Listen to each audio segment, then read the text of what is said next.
if the union and the public sector can't come up even with a single reason why it should be kept. And that didn't happen. Why? Well, there's a number of reasons. One is, as I say, I approached it on the basis of transparency, so that everybody's pay, including allowances and what allowances were available, would be on the table. And then I got into negotiations. This is Here's How, Ireland's political, social and current affairs podcast, presented by William Campbell.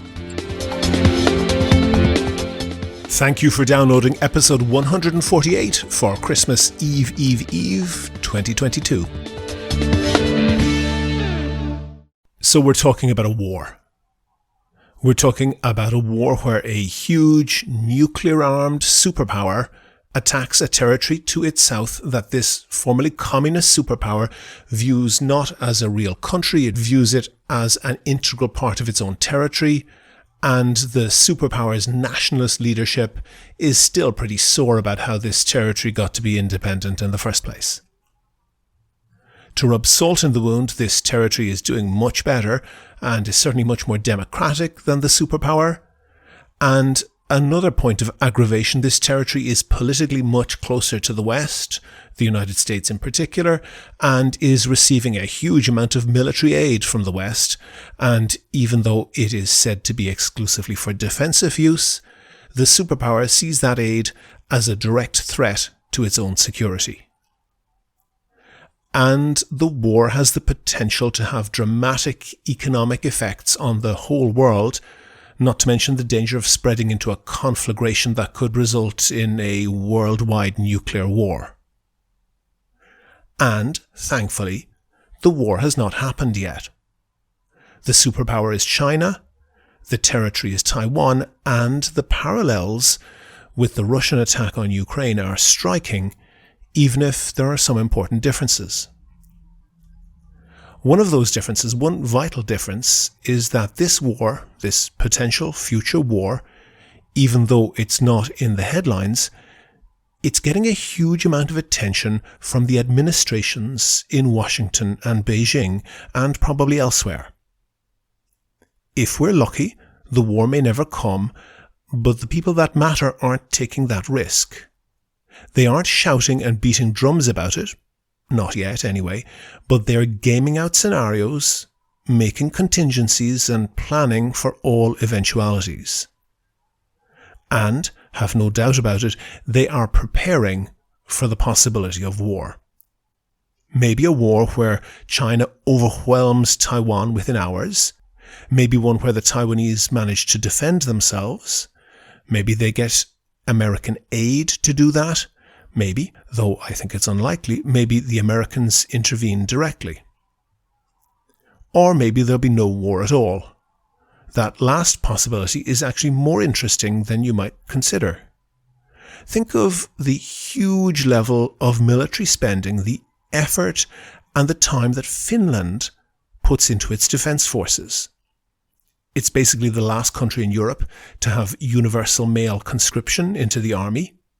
They have a huge amount of military hardware on a par with Germany or the UK, despite having a population about the same as Ireland.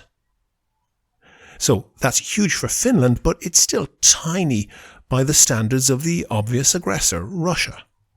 It's even tiny by the standards of Ukraine, so why bother? If Russia wants to invade, they invade. Does it make sense to devote such a big chunk of the Finnish economy and society into preparing for a war that might never come, and if it does, they would lose anyway? Actually, it does make sense. The Finns can't change the fact that the Russians would win such a war. At least not until they join NATO, but that's a different story. The Finns can't change that the Russians would win, but they can change what it would cost the Russians to win. All the Finnish military service, military hardware, military planning, it's not aimed at making Russia not win. It's aimed at making the cost of winning so high that the Russians will see it as not worth the effort. That's the strategy that is being thought about in Washington and Beijing and Taipei and probably elsewhere. about a possible Chinese invasion of Taiwan also. We should understand just how offended China is by the very existence of Taiwan. Because of Chinese pressure, only 13 countries, one of them is the Vatican, only 13 countries have recognized Taiwan officially. Taiwan can't join the United Nations, and China reacts furiously to any hint of Taiwan's international legitimacy as an independent country, and puts huge diplomatic and other pressure on anyone they can to exclude Taiwan from all international organizations. You might remember this attempt by a Hong Kong journalist to ask the Canadian World Health Organization official Bruce Aylward over Skype about the success of suppressing the coronavirus in Taiwan. Taiwan was notably more successful than China. Would the WHO consider Taiwan's membership? Aylward stares blankly into the camera for about 8 seconds, then this. Hello? Sorry, I can't hear you. I couldn't hear your question. Okay, yeah. Let me repeat the question. No, that's okay. Let's move to another one then. Right, because I'm actually curious on talking about Taiwan as well, on Taiwan's case. Aylward can then be seen reaching towards his keyboard, and the line disconnects. The journalist calls back and tries again. And I just want to see if you can comment a bit on how Taiwan has done so far in terms of containing the virus. Well, we've already talked about China, and when you look across all the different areas of China, they've actually all done quite a good job. So with that, I'd like to thank you very much for inviting us to participate, and good luck as you go forward with the battle in Hong Kong. Then Aylward hangs up again. To be fair, Taiwan was part of China. It's a small island off the Chinese coast, less than half the size of Ireland, but with a population of 24 million people. After the defeat of the Japanese in World War II, there was a civil war in China between the communists and the nationalist Kuomintang. The communists won, obviously, and the Kuomintang evacuated to Taiwan, and the communists weren't strong enough at the time to pursue them. The Kuomintang first ran Taiwan essentially as a fascist one-party state. They claimed to be the legitimate government of the whole of China. In fact, Western countries recognized them ludicrously as the legitimate government of the whole of China up to the 1960s, when Nixon started his rapprochement with what was then called Red China. Something else changed in the 1960s too. Taiwan transformed into a multi-party democracy with a hugely successful economy. That sentence doesn't actually do justice to the enormity of the transformation. Taiwan is listed in the top 10 most democratic countries in the world, just below Ireland, actually. It and New Zealand are the only two countries outside Europe in the top 10. It also scores very highly on GDP per capita, the Human Development Index, and in education. It's really a huge achievement. In 50 years, the place went from a fascist dictatorship with people trying to scrape a living out of the dirt to somewhere where all the economic and social indicators match Scandinavia, not Asia. They lead the world in a whole bunch of high-tech industries, but the really important one here is chips. This is really, really important. This is World War III important. Seriously. Let me tell you why. Chips are important. Silicon chips, not deep fried. Chips go into computers, of course, and they also go into other devices that are really computers but disguised as our phones, smartwatches, smart speakers, and so on. But they go into almost all other manufactured products as well. You know those nasty printers that won't let you print if you don't refill them with an outrageously expensive cartridge from their manufacturer? The cartridge has a chip in it. Your Leap card has a chip in it, as does the device on the bus that you blip it with. And if you're not on the bus and are driving, you will know that car prices, even of second-hand cars, shot up last year. That's because car manufacturers couldn't get enough chips to run all the electronics that are in cars these days. That's right, car plants sitting idle because the chip manufacturers can't supply them with enough chips, and that has a knock-on effect on the used car market as well. Now, there are different types of computer chips. Some very basic ones might be in that printer cartridge or in a 1980s style digital watch, and up through ones in devices like credit card readers, in smartphones, in office and home computers, and then the ones that don't come on the retail market, like the ones that go into servers and the types of computers that run the internet and the telephone backbone, and even more specialist, AI bots and high-end military equipment. Basically, the more specialist, more sophisticated, more powerful the chip, the more difficult it is to manufacture. Difficult, in this case, means that you need very high-skilled staff and very specialist equipment. Very, very specialist. So specialist that there is basically one company on the planet that makes the equipment that makes the high-end chips. It's called ASML, it's based in the Netherlands, and its main customer is TSMC, which stands for Taiwan Semiconductor Manufacturing Corporation, which is based, you guessed it, in Taiwan. ASML has 67% of the world market in manufacturing lithography machines, that's what they're called, but they totally dominate the upper end of the market.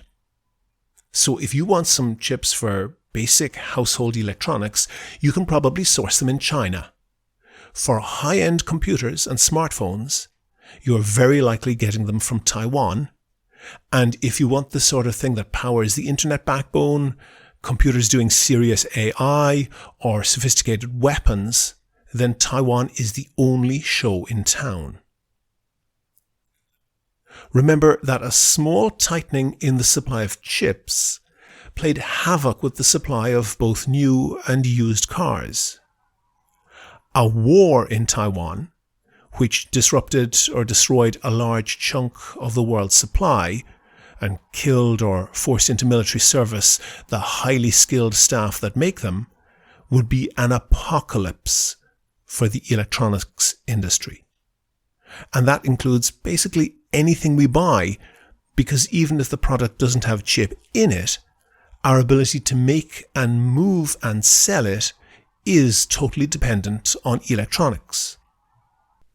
It's impossible to overstate the impact that this could have, particularly because Taiwan supplies almost all the high-end chips that run big stuff like telephone networks, the internet, and sophisticated weapon systems.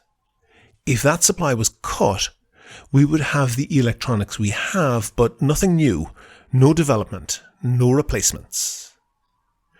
And you know who is really dependent on chips from Taiwan? China.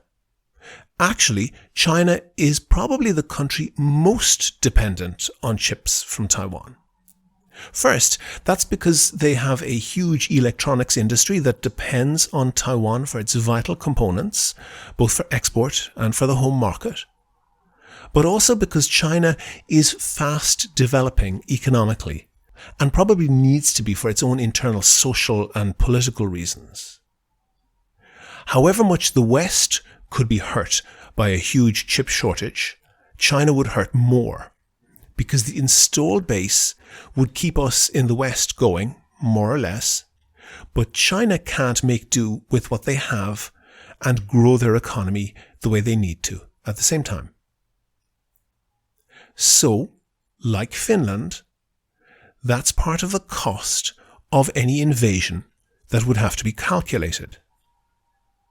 Another calculation would be the likelihood that the equipment in those Taiwanese chip factories is mined to be destroyed if a Chinese invasion began. One way for China to mitigate that cost would be to develop their own chip manufacturers. China has shot up the value chain in terms of the products they produce in recent years, but this is a whole new great leap forward. They don't even have the ability to make the machines that make the chips, let alone the ability to make the chips. And they don't really have the highly qualified workers either. That's where President Biden's executive order on the 21st of October last, just as the Chinese Communist Party's 20th Congress was getting started, comes in. As Xi Jinping was crowned the first leader since Mao with an indefinite term as president, the Biden administration hit them with sanctions that don't sound impressive, but in reality, it's not much short of a declaration of war. The Americans have hugely tightened the sanctions on supplying China with high-end chips, or supplying them to Chinese companies operating outside China, and the supply of high-end manufacturing equipment, and the know-how behind it.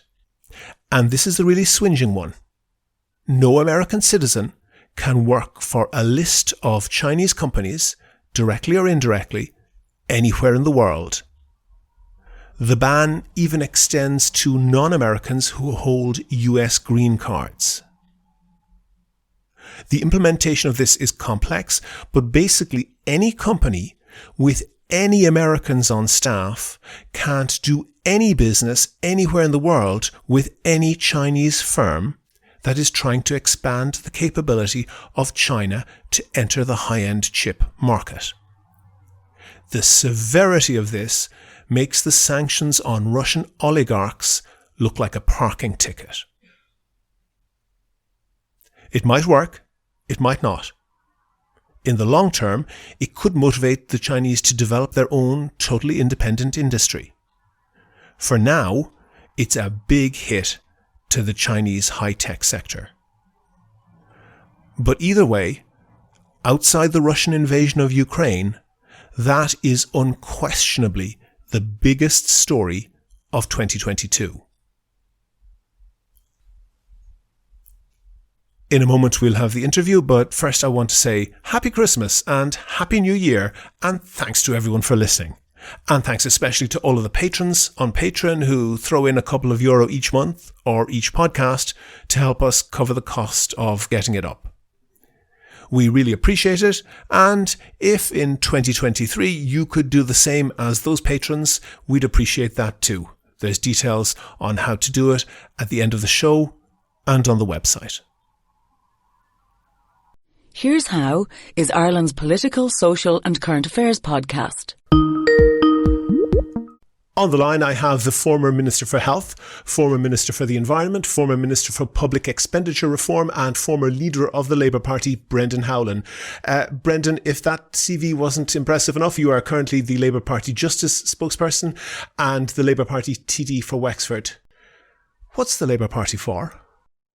The Labour Party is the oldest political party in the state. Mm-hmm. It was founded, as you know, by the trade union movement as their political arm to give working people the chance to achieve equality.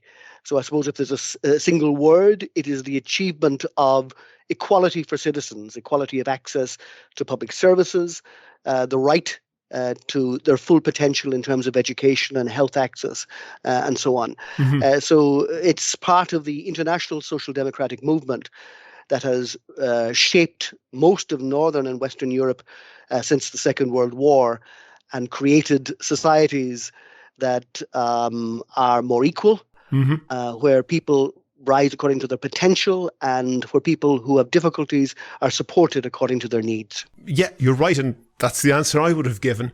And you talk about supporting working people and supporting women, and the social democratic movement more broadly, and Labour in particular, has certainly a very strong record in supporting the rights of minorities and various people.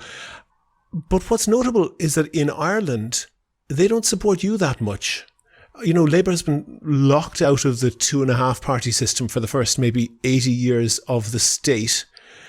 And the traditional explanation of that was that, you know, Fianna Fáil and Fine Gael were too dominant. They're not dominant now. Why is Labour not going up? Well, there's a series of complicated and complex questions actually wrapped up in that one. Mm-hmm. Yeah. Historically, you're right. and I'm speaking to you from Wexford, and we are immersed in labour history here from the lockout of 1911. At that time, Labour was polling of the order of 40% in some instances across the country, and was in regarded 1900.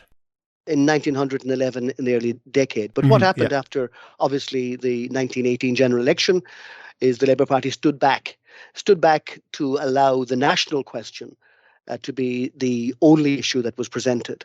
And to many people and many historians' perspective, we missed the boat when we gave, if you like, the floor to the former Sinn Féin factions, ultimately to become Fine Gael and Fianna Fáil, who have dominated politics ever since. And you're right, we have had great difficulty in punching back. And your second part of your question is, well, now that those two parties are weak, why are we not strong? And part of that is explained by the fact that there are other political entities now in the ascendant who have never been in government and therefore are not touched with, if you like, the policy platforms of the past, or having to make decisions, particularly as we've done in the most recent period in government, in the most economically adverse circumstances that the state has actually encountered since its inception. So it's always easier for a fresh new broom with great promises and shiny policies to be more attractive to the voter than people who've been around for a very long time, who have done the slog, who advanced not only the economic agenda, and I'd be very happy to go into that in detail with you, but also the social agenda. We've been the vanguard of every progressive advance the state has made over the last 70 years. So I suppose the final part of your question is there a space for us now? Of course there is, because, as I say, the history of the Labour Party... Does the electorate agree? Well, the electorate, a matter of 10 years ago, which in political terms is, the blink of an eye, we were polling as the strongest political party in the state. The PDs have come and gone, political fortunes rise and fall. But the values of a movement that is the Labour Party internationally and in Ireland is something that is enduring and will endure. As I say, we are the oldest party in the state. We've seen many parties come and go in the last 120 years. Hang on, Brendan. You were correct that 100 years ago, the political landscape was very different. 100 years ago, though, is a long time ago. And in most of that 100 years since, Labour never really came close at all to being even present in big swathes of the country.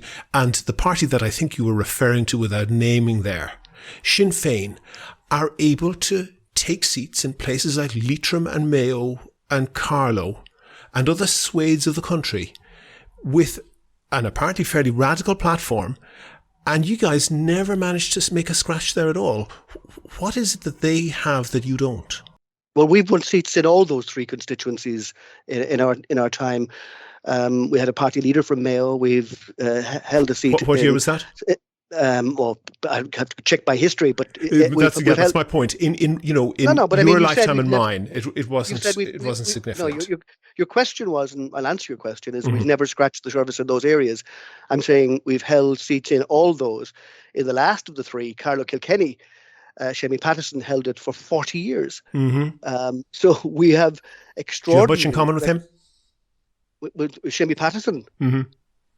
Shemi was a close friend.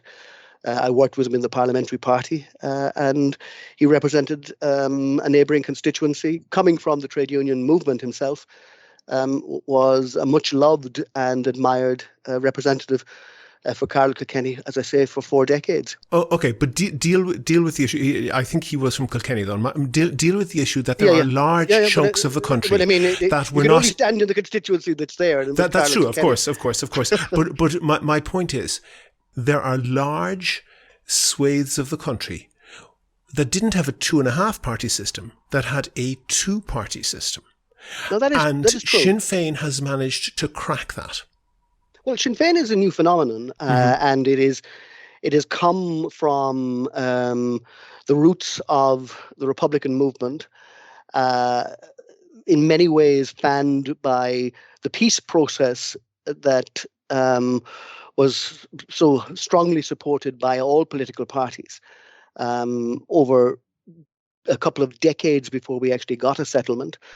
And there's no doubt that Sinn Féin are bearing the fruits of that now, as they're, they have transposed that Republican perspective in constituencies where Labour have never been strong, particularly say some of the border counties. But you can see what I'm getting at. So, like in 1990, Mary Robinson got 50% of the vote in Mayo. She got exactly half of the vote in Mayo. And the Labour Party in Dáil electoral terms completely failed to convert that into any level of support. So it shows that there was something there. But there is a failing there on the part of the Labour Party. You can say it's for this reason or for that, but it is true that the Labour Party failed to convert apparent support for some sort of change into electoral Dáil strength. Well, that's not true. 1990, Mary Robinson was elected. You're right. Yeah. 2 years later, the Labour Party got its second highest vote in history and elected 33 seats, 33 deputies across almost the entire constituency base of the country, and in many constituencies too. So we certainly maximised the potential that we started with the Mary Robinson campaign in advocating for change. So we most certainly did get the electoral dividend from that. It's not as if 2 years, the next general election after 1990, we fell back. We made the biggest advance we did up to that point in history. Sure, but I don't want to spend the whole interview on that. But that was the Labour Party in that 1992 Springtide vote got something like half the number of first preference votes that Mary Robinson got in her presidential election. But what I think presidential election, as you know, is it's a different thing. It's a different thing. Completely different animal, and you're comparing two entirely different things. That's true. That's true. But I want to move on from that. Michael D, our former president, that is the party president, and now Uachtaráin na hÉireann, yes, got over 1 million votes in the last general election, or the last presidential election. That's correct. So they are very different comparators, and people will vote. I mean, could you believe it that in the last presidential election, the traditional strong parties of Fianna Fáil and Fine Gael didn't even field a candidate? I can't.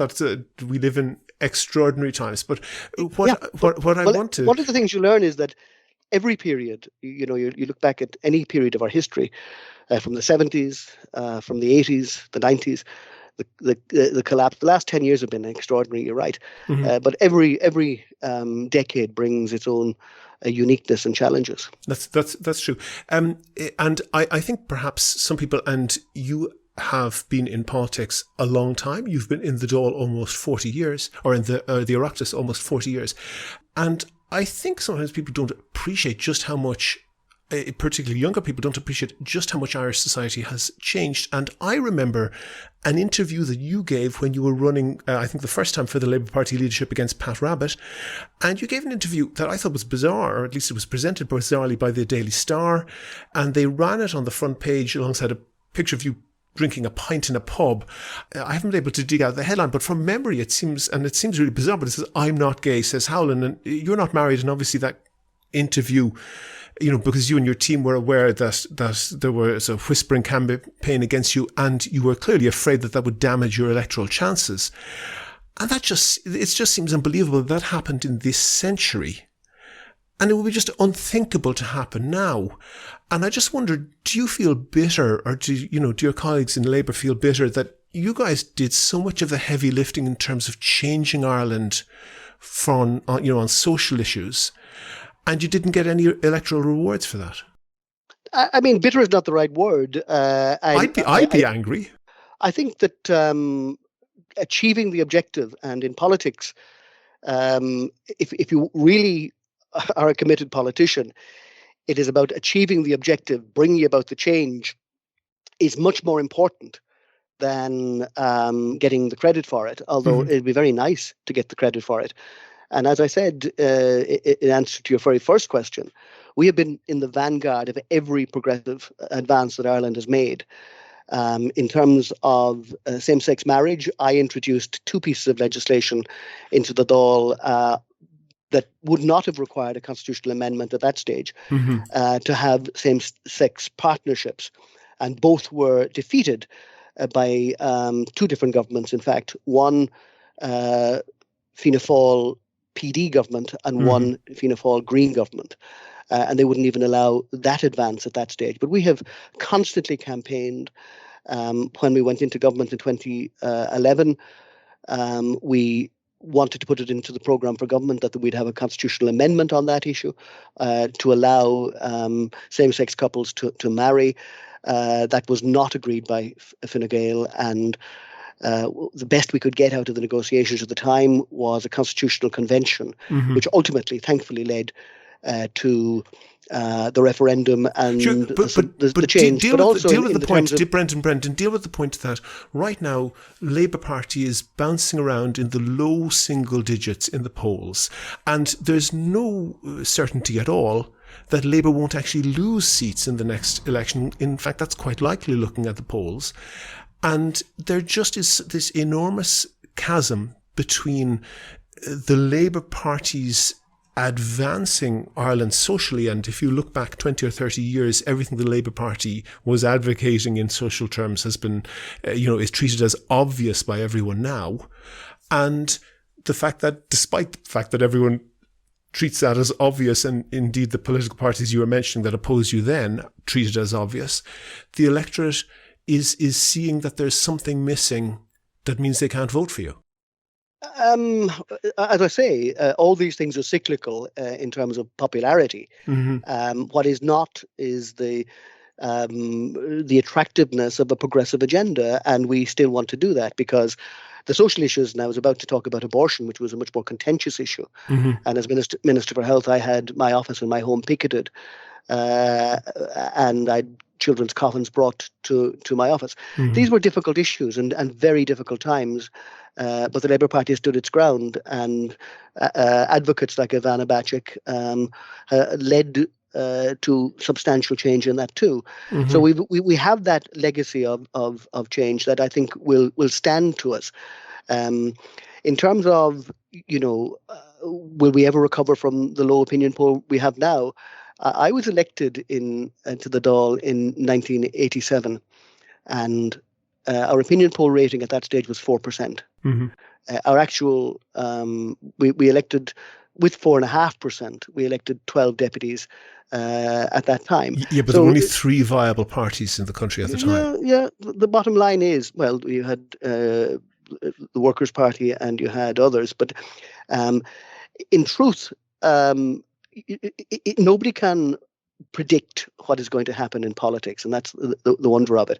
And I've done 1,000 interviews where interviewers would always assert with absolute certainty, based on the most recent opinion poll or the last election, what is going to happen in the future, and nobody knows.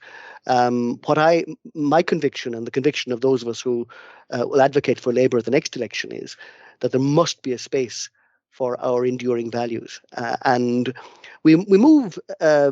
We have a lot to achieve still on the social agenda in terms of equality, and certainly even in terms of gender equality in this country. But the next big challenge to us is economic equality, which has always been basically the touchstone of social democracy. It is how we create a society where we don't have such inequality. And in a perverse way, it has been the success of Labour that has masked the lack of equality in Ireland. Labour's influence has created the most progressive income tax system in the OECD that's accepted. And we also have a very progressive redistributive system through our social welfare that we've always championed, advocated and improved. And in many ways, having a redistributive social welfare and income tax system has hidden the facts that we have an awful lot of low-paid workers in this country. So, we have an economic agenda that we want to explain to people so that we're not masking real poverty, and that we work towards having a society where there is not an enormous disparity between those on low income and those on high income. We have an enormous inequality here right now. Okay. Is it possible that, maybe going right back into your history and politics, but certainly now, that the problem with Labour is that you're too radical, it's that you're too cautious? And I just take as an example, I know, and perhaps it's coming across your desk as the Justice spokesperson, that the Labour Party has proposed a bill to decriminalise marijuana. You can walk from the Arctic Circle, belong to Way to Walk, but you can go from the Arctic Circle in Alaska down through the entire west coast of the United States and down through the whole of Mexico as far as the Guatemalan border, and you would not leave territory where marijuana is entirely legal. And in the EU, several countries, mostly small countries, have entirely legalized marijuana. I think that trickle is likely to turn into a flood because the German government has agreed in their program for government to legalize marijuana. And of course, the distinction being that if marijuana is decriminalized, it's how it governs that you treat people who are possessing it for personal use in a more healthcare fashion than as criminals, as opposed to fully legalizing marijuana. So it's a different thing. And talking about radicals getting elected in places where the Labour Party doesn't have much presence, in 2011, Luke Ming-Flanagan was elected in Roscommon, coming across as one of the most radical politicians in the country. He proposed a bill to legalise marijuana in 2013, which I think you opposed. If you look at opinion polls, there's a pretty strong support for that. Why are you being so tame on that? That's a very long question. It is. Can I make two corrections? Deal with the overall thing. Do the corrections, and then deal with the overall issue that you do seem to be quite tame. As I say, it's a long question. I'm not the Justice spokesman. That is now Aon O'Riordan. Oh, excuse me. And Aon has proposed a very radical platform of decriminalisation, not of decriminalisation or legalising marijuana, as you say, but following on the Portuguese model of decriminalising possession of drugs for personal use, and going through not legalising it, but decriminalising it, and using the Portuguese model of having an administrative sanction that involves having a discussion, maybe even counselling in terms of people who are vulnerable, and having supports for people who are on, who are addicted to drugs, to have a pathway to rid them of their addiction.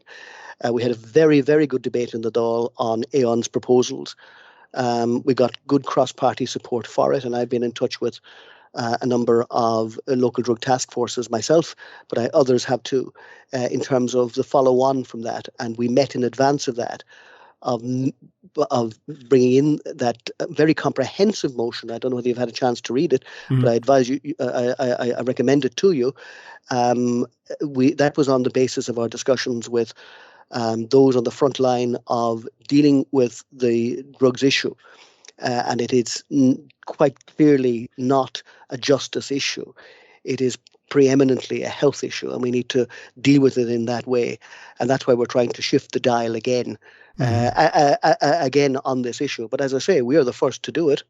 I know that there has been an independent member who brought in a bill in relation to medicinal cannabis, but to deal with the entirety of the drugs issue, this is the most comprehensive and significant initiative taken in recent Dáil, and it's been taken by our spokesman Aon O'Riordan, who has always taken a very keen interest in this issue because it affects his constituents and his constituency so obviously. But in truth, it's a feature of every constituency and every community in the country. Okay, but there is a distinction between problem drug use, drug addiction, particularly with heroin, also with cocaine and some other drugs, and recreational drug use of drugs where there is no evidence at all that they are more dangerous than other competing legal drugs. And, the history of marijuana prohibition worldwide is very problematic. It really mostly springs from a desire from Richard Nixon to essentially create a vehicle to racialize that issue. There isn't any scientific backing to the notion that marijuana is so dangerous in the league of heroin that it needs to be prohibited. Prohibiting marijuana, especially when we see Suella Braverman in the UK trying to increase penalties, that is being used as a signal to a particular constituency and to try and to scare the horses and say, if you don't vote for us, terrible things will happen. As I said, the whole west coast of the North American continent has legalized marijuana. Many countries in Europe have done it, more will. Why couldn't Ireland do that? And wouldn't it be on brand for the Labour Party to be ahead of the curve on that? Yeah, well, obviously you have a very clear view on it, and you've articulated that extremely well. A lot of what you said I would not disagree with, particularly the American experience where the drugs issue has become a political and often race-tinted campaign issue that unfortunately had been countered by the Democrats from Clinton's era on, and resulting in an extraordinary proportion of black males in particular in the United States being incarcerated, and an explosion in the numbers who are in prison across all the United States, doing great social harm. You've no argument with me on that. I would hope that our policy platform would go beyond simply saying, well, middle class people or working class people, for that matter, want to smoke marijuana, so let's legalize that. I think we need a much more comprehensive approach to it, and that's why Aon's approach, as he set out in our motion. My honest view is that is a better way of approaching it, but we can certainly discuss exactly that point, because I for one, looking at the American experience, I think there are things that we can learn from it. Okay, but deal with the point that, if people just want to do it, in a free society, the presumption should be that they would be allowed to do that. I think you might be overstating my own views on that, but I won't detain us on that. I thought you were very clear in you have a policy position, and that's perfectly legitimate. You're entitled, even as an interviewer, to present your own policy platform. That's fine. But in terms of the points you make, I think they're very valid, and there's a lot of what you've said I wouldn't disagree with. Okay. You talked about the next election and what will happen then, and we have the extraordinary position that Ivana Bacik, who I think was not even a candidate in the last general election, managed to get elected in a by-election and was then chosen as leader. And I wonder if that's very wise, because I actually know Ivana and I have an enormous amount of respect for her, but I just get the feeling that she's a weapon for the wrong war, in the sense that her background is very much urban, liberal. She comes from a legal academic background. And that would be great if you were competing for votes with, let's say, the Green Party or the Social Democrats. But the problem is that those parties are as low in the polls as you are. And even if you got a huge proportion of their votes, you wouldn't get very many votes because they don't have very many votes to win from them.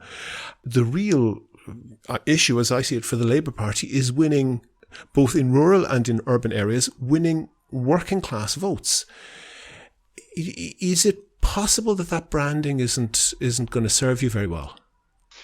Well, again, you have your view in relation to Ivana. I disagree with it. I think Ivana is the perfect candidate now to lead us into the next election, because she's so much in tune with a very changing environment in Ireland. I don't think you're going to find such terrible disparity between views expressed in Dublin City, or in my hometown of Wexford, or in Kilkenny, or in Sligo, or in Killarney, or in Cork. And Ivana, I think, has plugged extraordinarily well into that. We will be in competition with everybody, not just one political party in the next election. I think that people within all the traditional parties, Fianna Fáil, Fine Gael, as well as Sinn Féin, will be reflecting on their view and reflecting on who best represents that coming up into the next election. I think that they're from the Labour Party perspective, there are votes to be won from them all. But there aren't that many votes to be won amongst, urban, liberal Irish Times type readers. I don't. Maybe you disagree with me. I think you disparage Ivana's appeal if you think that's all she appeals to. There are progressive women, as I say, progressive men too. There are young people with ambitions for our country. In every part of the country, and they don't always read the Irish Times, and they don't all live. In fact, very few of them do nowadays read any newspaper. They certainly don't all live in Dublin 4. They live in every community. I have represented them in Wexford for a very long time, and I know them very well. And thankfully, they have elected me on 9 consecutive occasions to the Dáil. So I think I'm plugged reasonably well into their views. Well, congratulations on that last point in any case. But it is true, isn't it, that, for example, Bertie Ahern managed to appeal to an urban working class in a way that made his standing as Fianna Fáil leader very successful. He was a blip in the otherwise downward trail of Fianna Fáil over the decades. And that personality, that image of the leader is important. Yeah. And I would think that Ivana's appeal is very deep and very specific and by no means lacking in quality, but it's just not very broad. Isn't that true? No, I think that's a very sectarian view, as I say. I think it's a very broad view. You're entitled to disagree. Well, thank you. I remember the same thing's been said about Dick Spring, that Trinity educated and all the rest. He wouldn't be able to appeal to a Labour Party vote. He got, as I say, the second highest Labour vote in history. Eamon Gilmore wouldn't have been the quintessential Labour leader when he was elected, and again he got the highest Labour Party vote in history. I think Ivana has characteristics that transcend the stereotype that you have just presented, of absolute integrity, of absolute commitment, of incredible bravery to stick by her principles when people were literally assaulting her. And I think these things are appreciated well beyond the confines of Dublin 4. We shall see.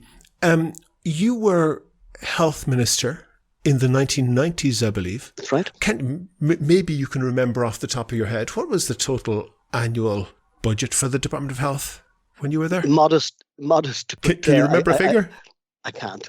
It's a quarter of a century ago. I don't know. Okay. I vaguely, it would have been 6-7 billion or something like that. The budget for the Department of Health this year is 23.4 billion. So it has expanded massively.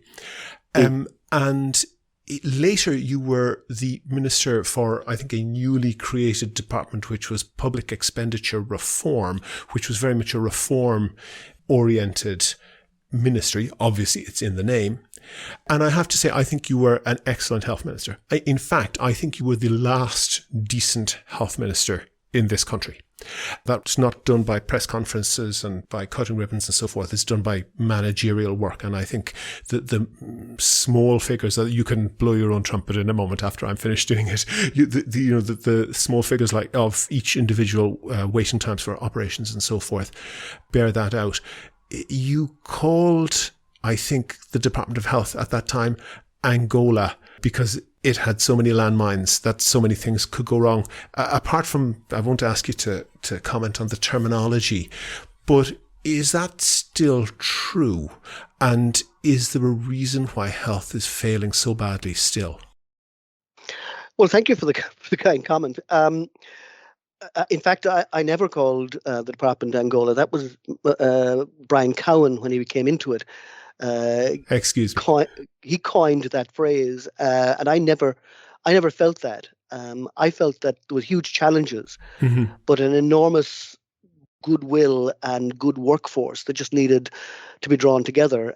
So one of the things I did is I drew up the first national strategy for health, and that was a huge motivator for people because we could set out targets in terms of what we wanted to achieve in the hospital service, what we wanted to achieve in terms of cancer reduction, in terms of all the public health objectives. And we also were able to do a few things very quickly that I think garnered goodwill.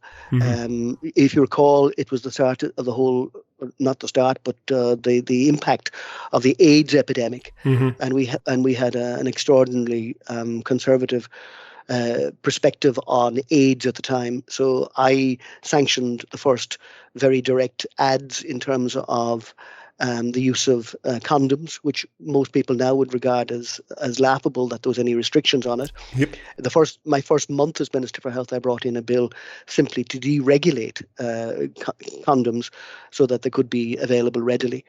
All these things were regarded as very odd. RTE initially refused to broadcast the ads that I had sanctioned until I told them that I would ask the Minister for Communications at the time, Michael D. Higgins, to give a directive to RTE to broadcast it if they didn't. So we were able to do positive things that I think garnered goodwill from both the staff and from health in general, the health community. But one of the things that I'm very conscious of is how disparate the health system is. You have so many different compartments and so on. And there's been so many approaches since in terms of the creation of the Health Service Executive that was, I think, designed by successors of mine to separate the Department of Health from the responsibility of the day-to-day calamities of health. And I think that having two centres of power, one in the HSE and the other in the Department of Health, hasn't served the delivery of health services well. But it is a challenging job. There are a lot of vested interests who bang drums within it. Whoever occupies the seat as minister is going to have a challenging time, whatever the resources are available to them. And successive government have tried to resolve the issue by increasing resources. And I don't think that in and of itself, although resources are absolutely necessary, is the solution. I agree with you very much on the last point. You may be interested. I've been trying to figure out a particular statistic because Irish health spending, just the absolute amount of money per capita, is not quite the highest in Europe, but it's very close to it. It's a shade behind Norway and Sweden. But I actually think to say that we're not the highest might not be statistically correct, because those other countries have a very different population structure to Ireland. They have a far more older people, and Ireland has far greater number of people who are much younger. Typically older people consume far more healthcare. And I suspect that if you were to find a method to attribute health spending per demographic group, like people in their 20s, 30s, 40s and so forth, and say how much is spent on each of those, once you adjusted for the different mix in the Irish population, you'd be looking at Ireland having the highest healthcare spending per capita in Europe. And that's really an awful lot of money compared to when you were there. And you kind of skipped over, I think it's more important, the way that, the minutiae of, for example, as you said, cancer survival rates, cancer treatments and so forth, and all of those were managed. And that was, done in a very detailed way. And I think that it's something that has been lacking ever since. Yeah, you mentioned about the vested interests, and in the health service, like some other services, that's very often the unions. Did you feel you were able or needed to stand up to them as much as you did? I didn't have difficulty with the normal trade unions, and in truth, I had some difficulties with the unions representing consultants, mainly because there was two of them, and that was a mistake made prior to my coming into the department in recognizing, in my judgment, a mistake, recognizing two separate unions for consultants who are a relatively small number of people. And when you had two groups vying for the membership, dynamic there is really bad. It was very difficult to negotiate on that basis to bring about change. But one of the simple things I did, and sometimes when you do things for the first time, they can't be always replicated, but I wanted to eliminate waiting lists longer than 6 months for routine medical care in hospitals. And what I did is I asked every acute hospital in the country to bid for a pool of money to increase the number of, and I mean, it was very vulgarly like an auction in terms of how many additional varicose veins can you do, how many hips can you do, how many procedures can you do. And most hospitals joined into that very readily. There was one or two exceptions who just resisted, because one of the problems at the time is that people who saw very long waits were going privately, and people were being treated in so-called private beds in public facilities by the same consultants. Yeah, see, that's an outrage, and that is being absolutely outrageous. And Absolutely. I want to elucidate what you're saying, because what's happening there is that it's very difficult to avoid the suspicion that where somebody is both a consultant on a salary from the Department of Health, or the HSE now, and also operates a private practice, and that private practice is dependent on the lack of quality and the lack of care available in the public service that the same consultant is working in, it's difficult to avoid the conclusion that the consultant would be tempted to soft pedal and not get so much work done on the public dime, because he knows will get paid for it a second time in his private practice. And these very often are very, very specialist consultancies where there's only a handful, and in some cases only one or two people in the whole country qualified to do that work. So it is really very certain that they're going to get paid a second time to do that. And a little bit like the lawyers in this country, even very reforming governments haven't had the gumption to basically say, no, you get paid once for the job like everybody else. Take it or leave it. Well, again, you've drawn, your own set of conclusions from a situation that I think most people would come to the same viewpoint. That's a very polite way of saying you think I'm right. I think that I genuinely feel that most consultants want to do the very best for their patients, and they genuinely go through their lists with. Sure. They want to do their best, but if they do their best and get paid a lot of money, or do their best and get paid a little bit less money, then it's not easy to. It's not hard to see what a human would do. The bottom line is that if you have a perverse incentive, as you've described, it isn't good. Yeah. So one of the things I did is I contracted outside the state as well. And one of the sites that I think people still talk to me about is people who wanted hip replacements and so on. I contracted them in the Royal Victoria in Belfast. And we flew patients by helicopter to Belfast. I remember weekly from Cork. And people have come to me afterwards, for years afterwards, and said, not only did I get my hip done, but I got a helicopter ride. Yep. And it meant that we were determined that whatever resources we had, we get the best value for them. And contracting abroad, which has now become more formalized, is one way of doing it, where you have particular bottlenecks in your own system. But I think, what is happening right now with the government trying to have a single 100% public contract is long overdue. And you're right. It's a thing that successive ministers and successive governments over decades have tried to do. But if you have a timeline of 5 years, even a timeline of 10 years, if you get 2 terms in government, it's very hard to achieve that if there is resistance to it. And although the current government have just negotiated what to the vast majority of people would be a very healthy pay of up to €250,000 annually for a full-time contract in the public service. It remains to be seen how attractive that will ultimately be and how many people will sign up to it, particularly from existing consultants. Okay. I mentioned you were also Minister for Public Expenditure Reform post-crash in the post-2011 government. And I remember a procedure that I thought was very clever that you did. I wonder if you were snookered in it. You might want to tell us that there are dozens and perhaps hundreds of what are called allowances for public sector workers.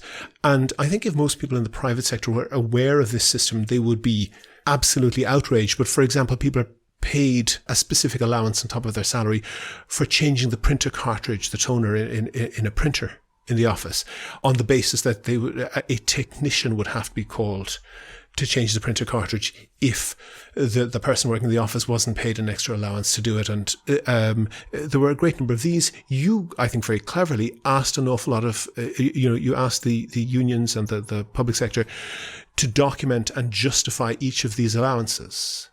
And I think they basically just defied you on that. And they just, in many cases, just rather than saying why it should exist, they just said, yeah, this should exist, this should be kept.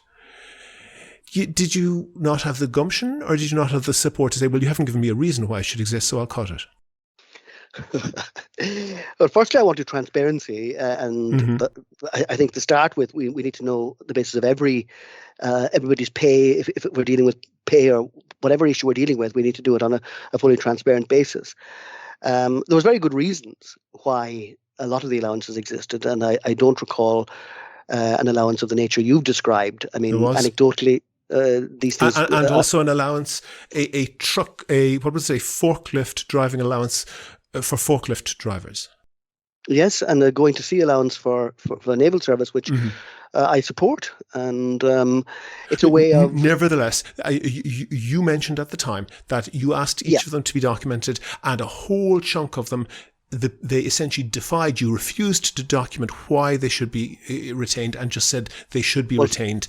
If they haven't given a reason, you could have said there's no reason to retain this. We're in the post-crash situation. It gets scrapped if the union and the public sector can't come up even with a single reason why it should be kept. And that didn't happen. Why? Well, there's a number of reasons. One is, as I say, I approached it on the basis of transparency, so that everybody's pay, including allowances and what allowances were available, would be on the table. And then I got into negotiations, and we did two in my time. Lansdowne Road, the first one, where I wanted to save €1 billion in the public sector pay bill, something that has never been attempted, never even contemplated before I went in. And we achieved that. And that was by bartering and negotiating, cutting some allowances, abolishing some allowances, amalgamating some allowances. But it was part of the negotiation that saved the state €1 billion that I couldn't have produced a budget without at the time. Okay, but you have worked, obviously, your whole career in politics, and there are many people in the public sector who have worked their whole career in the public sector. Is there an appreciation of the level of outrage you might get from somebody who works, which is the great majority of the economy, works in the private sector, that if they were told by their boss to change the cartridge in the printer, and they said that they wanted an allowance for it, the reaction that they would be likely to get would be remarkably different, and people accept that as normal. They do whatever, those kind of minor jobs around the office, and people do that all the time. And can you accept that there's a gulf there, a cultural gulf between the public and private sector? Absolutely not. People want to create that. And I remember after the crash, that was the dynamic, that some people wanted to create this notion that everything in the public service was somehow overblown, over-remunerated, and wasteful, and everything in the private sector was good, wholesome, and value for money. And I absolutely and completely reject that. And if we've learned anything from the COVID crisis, is how dependent we are on these people. And I think, I've never heard of, until you mentioned it now, this toner replacement allowance. But these are sort of anecdotal things that people go on social media and it becomes the truth for everybody. And it's not the truth for everybody. It's most people in the public service do an incredibly important job for a level of remuneration that wouldn't probably match. Wouldn't be as high as what would be available to many of them in the private sector. I knew that working with people. That might be top at the very top. That might be true at the very top end, but for a whole bulk of people, I think work practices and pay rates are really quite different. No, as I say, all of these are negotiated. If you look at what's happening in England right now, when public services are about to implode, when people can't get anything from access to the country through border control, to getting a driver's license, to using transport or anything else, it is, I think, underscoring how important it is that people are valued for the work they do. And rounds of applause for vital public sector workers are one thing during a COVID epidemic, but we also need to value them afterwards. And one of the issues I dealt with in the Department of Public Expenditure as well is holding on to quality staff who are being recruited out of the public sector wholesale for better offers. And I had to, in terms of certainly senior staff, have conversations with people and ask them to stay on, that we were in a crisis and I want you to be there. In the next election, depending on how the boundaries are changed, it's likely that Wexford will be 2 3-seaters. At least that's one possibility. Looking at the result of the election last time, I think it's fairly likely Sinn Féin would take at least 1 seat in each of those 3. I know that you haven't confirmed whether or not you're going to run in the next election, but would you or your successor, would you be confident that Labour will have at least 1 seat in Wexford after the next election? Absolutely. I'm absolutely certain that the tradition of Labour going back to the foundation of the state will be maintained, and there will be a Labour seat in Wexford after the next election, subject to the goodwill of the people who have always been well disposed and appreciative of the efforts that we make at local authority level as well as national level. Brendan Howlin, Labour Party TD for Wexford for the past many decades. Thank you very much for talking to me. My pleasure. Bye-bye. If you liked the Here's How podcast, please rate and review the show on iTunes and other podcast providers. Share it on Facebook and Twitter, but most of all, tell your friends. Go to the website for sources and references from the show, and while you're there, you can like the show on Facebook, follow the show on Twitter at Here's How Podcast, and follow Brendan Howlin at Brendan Howlin, and get in touch if you want to suggest guests or topics that we should feature in 2023. Thanks again to all of the patrons on Patreon. As I said, it gives us a hand to keep our little labour of love going. And if you could do the same as them and make your New Year's resolution to give us a dig out once or twice a month, please do go and sign up at patreon.com/here'show. That link is on the website. Also there you can find out how to subscribe to the podcast for free on your computer, on your phone, or by email. All that information is at www.here'show.ie. The Here's How podcast is produced and presented by me, William Campbell. The assistant producer is Kevin Wolf, and from both of us, Merry Christmas, Happy New Year, and thank you for listening.